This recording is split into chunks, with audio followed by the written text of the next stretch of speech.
Yan, at ito na po, ibabalik na natin yung mga pyesa ng Kia Rio. Ito, lower suspension muna tayo. Itong inun natin. Siyempre, kung saan makakaluwag.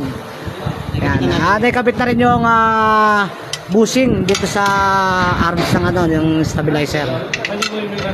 Yan.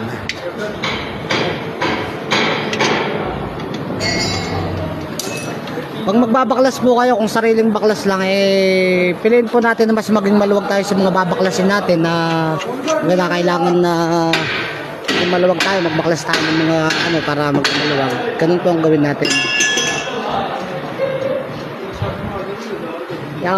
Sa mga may mga sasakyan po, kung kaya lang din po ninyong gawin para hindi na kayo gumastos, pyesa na lang, gawin nyo na lang po.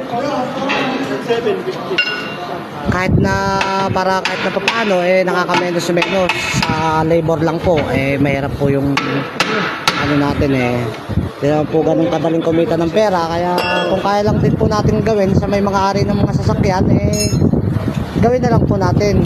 Ito po, nagbibigay kami ng mga tips sa inyo para masundan ninyo kung sakali.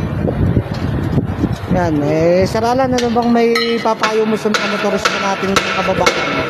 Mag-ingat po kayo palagi at pagka may problema kayo sa inyo, yun ang